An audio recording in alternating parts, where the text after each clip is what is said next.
So if you're gonna be traveling a good amount in your vehicle, a great thing to have to make sure that you keep your safety at mind is a good dash cam. They do have their own specific SD card, but as long as you go for a specific type, which means that it can write at the 4K bit rate, which these ones specifically can by ScanDisk. This is a U3 V30A2, and if you're not familiar with all that stuff, and this basically saves you about $35 versus buying the one that goes to this specific dash cam. This is the Rove R3, and this is a 3-camera dash cam with a touch screen. And this has the camera that faces into the cab, one that faces forward, obviously, for the dash. And then there's a secondary, this is kind of a satellite or remote camera that is connected via USB-C that you put in the back window of the vehicle. So the truck's back window is back there. I'll probably put it back behind the passenger seat, and that will allow the camera to not really be in my way because I can't really see it anyway. And actually, realistically from here, if you can tell on this side, I can't see anything behind that headrest anyway. So it'll likely be on that side, and for a few reasons, one of which is that when this window, this back window opens, it opens that way. So if I put it on the other side, it would end up being where it would interfere with the actual window itself as it opens up. So that slide window there. So behind the back passenger on that side, I will put the other camera. But this is the box itself. It's actually really nicely packaged. I got some alcohol here to clean off the windshield. You can put it on either side of your windshield. For me, I'm gonna put it on this side because this has the rain detection and light detection for headlights and all that. So there's already this pretty big module. And if you're sitting in the vehicle, from your view standpoint, nothing in that little area. It's a fairly small module, so I'll show you in just a second. It won't really take up any of my visibility. So this is the nice box that it comes in. It comes in a clear plastic wrap around the box, and it has a nice hinging lid. So they did a really good job in the packaging for this. It comes with all of the instructions and everything you need to know. And this is telling you about that SD card warning. It has to be a specific class 10 U3 speed micro SD card. It cannot exceed over 512 gigabytes, or else the unit will tell you that that doesn't work. So that's kind of that. This is all of the information about your warranty and all the other things. This is how you can win all sorts of money. This is on sale right now on Amazon. So also, if you're seeing this in the end of July 2024, you might be able to still get a really good deal on this. It's a little more than half off right now. And this is a brand new version. You can see this is a 2024. This is the manual. This is a new product. I think it was on the Forbes #1 list for dash cams on Amazon. And so this is a really nice camera. It has a lot of features. They give you a really nice color manual that has everything. They actually have a free app that you can put on your phone, or you can directly connect to the USB-C on the device to take out the data, or you can use the removal of the SD card itself to do so.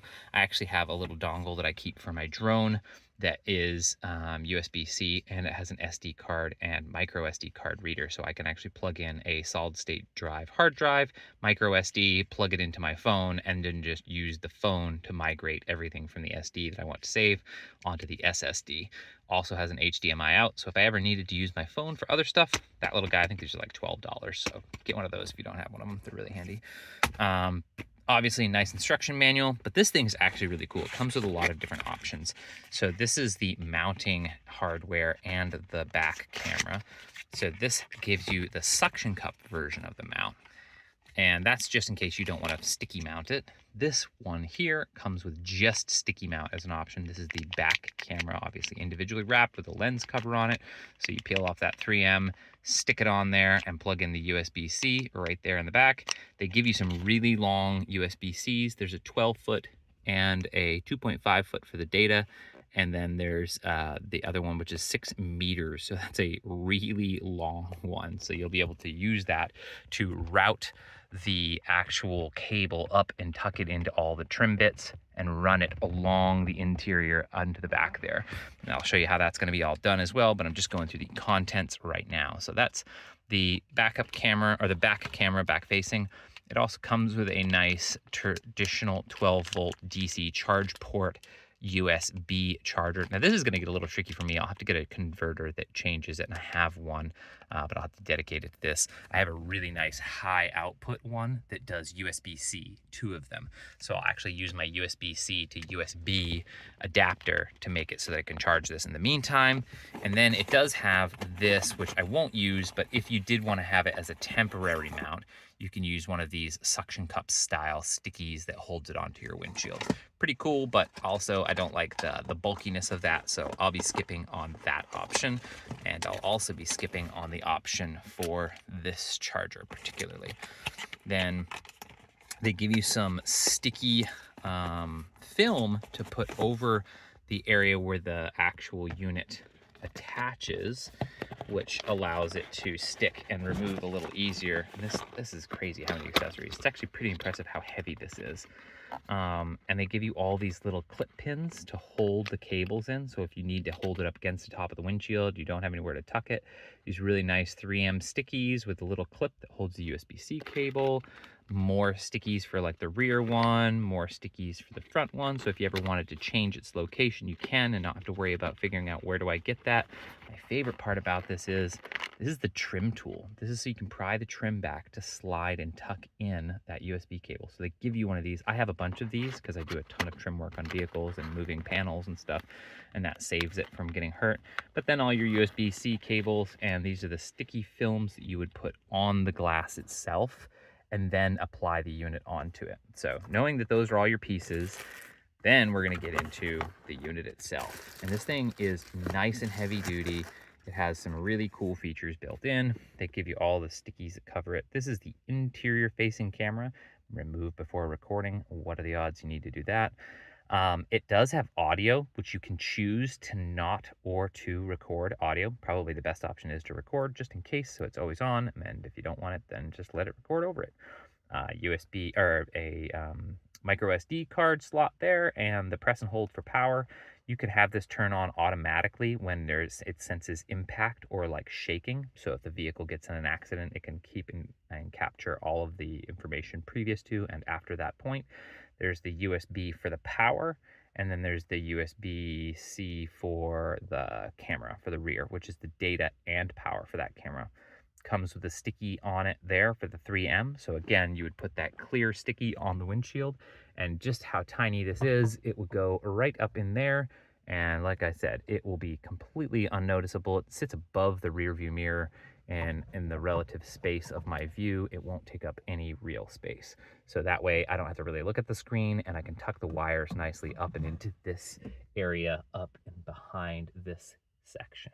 So I'm going to try and find some either power that's in here, which I won't do initially. I'll initially just run it through USB, and I'll just tuck it in and around the windshield and come back through. But eventually I'll hardwire it into the button system in the vehicle so that I have it shore powered, as it would be referred, and so that I have a permanent power source. But first things first, I wanted to show you the unboxing of the tool itself, or the device. And then I'm going to install this, and after that I will stitch these 2 videos together so you can see what it looks like and how it works, and it lets you adjust the angle of the camera and all that so you can get the right frame, everything, and I'll show you what's next. But this thing is pretty sweet, pretty cheap for what it's worth, great quality, and it also tells you your GPS location, speed, and anything like that. So lots of data that are involved in these types of toys. If you're going to buy one, you might as well buy a good one so that you can at least have some good quality video. It also has night vision video, so it has really good night quality. I do some driving at night, and just to ensure that I don't miss out on anything that might be appropriate to capture in that, I got a nice camera. So here comes the next road trip. I'll record some and post it back on here. Okay, it is all in just under an hour. I do have this cable, the power line, just coming across the dash, but that is tucked in and all through the A-pillar on the passenger side and tucked in through the top there. And I actually was afraid I plugged it in, or I mounted it and then realized, oh no, I have to plug this plug in up there, and how am I going to get that in there? The unit, actually, you grab it and tilt it forward. the sticky adhesive part in this little box at the back, which is where the power plugs in, stays on the windshield, and you can take the whole unit with you. So if you don't want to leave the unit in the vehicle, it's actually removable. I didn't know that, and that is probably one of my favorite features. Another really cool thing, the little camera in the back there, you can see just above the headrest of that seat, doesn't really block any of my visibility from here, since as the driver, you'd be looking back at this head height, and it doesn't really do anything. Even if I remove that headrest, it wouldn't do much. Now, that is the cylindrical camera can come in from either side, and because it has the ability to be on from either side, you have the option within the unit to rotate the camera by 180 degrees to accommodate for any type of installation, which is super cool. But if you just plug this thing in, automatically powers up. It does have a super capacitor in there so that it allows the camera to be able to store the camera information even if it powers down. So it still has that. I still have it on default settings. So as you can tell, it's trying to tell me that everything is happening. You can turn that feature off, which is, I don't really like the audio, but it tells you your speed, the time, all of those things, and all three cameras are visible at once. So if I just click on this one, and you'll see that it's offset to one side a little bit, and because it's a fisheye, it's level to the center, but the edges look kind of wrapped up. But I'm fine with that. It doesn't really matter, just as long as I can see behind myself. And obviously there's raindrops on the window, so you can have a little bit of distortion. Windshield wipers on, so the front facing camera, same idea. And you can actually see me in this one. Hey, there I am. But yeah, it's a really nice touch screen, nice tactile response. And overall, super, super sweet device. I would highly recommend. It's really small. And for this Ram truck that already has that big center windshield piece, it really doesn't obstruct any of, this is at my head height. I'm holding this camera where I visually sit. So it maybe takes, if I saw a bird flying overhead at the corner of that, but otherwise not really much. And again, I favorite it toward this unit. So it does record just ever so slightly this tiny black area, which is this section of this unit here. You can see my finger on its camera, as well as on the camera up here. But I lost that small amount of view only because I don't care that it misses that. I would rather the unit be out of my visual display or visual area here while I'm driving. I don't like stuff to be distracting. Again, I did the same thing with my phone. If you watch the phone mount video, this is specifically so it's low enough. And since it's in the sun, this also allows me to cool it. Screensaver is on, video is recording, it goes into this mode. You can change this, you can make the screensaver black, you can make it not talk, you can do all sorts of things. There's a microphone, like I said, you can turn that on or off. You can actually tilt and rotate the cameras, both front and rear, and the same with, or the cab facing, and the same with that one. So you can rotate it to get the preferred angle, but all in all, less than an hour, and this thing is completely installed, and this is awesome. Highly recommend. Check it out. I'll put an Amazon link in the description of the video down below. Let me know what you think. Have you had a dash cam before? What is your favorite? Again, I'm super new to this. This is my first one, so biased is that this is the only one I know. If you know some better ones, share the links for Amazon down below. I'm not affiliated or sponsored by this, but this is one that I found that had really great reviews.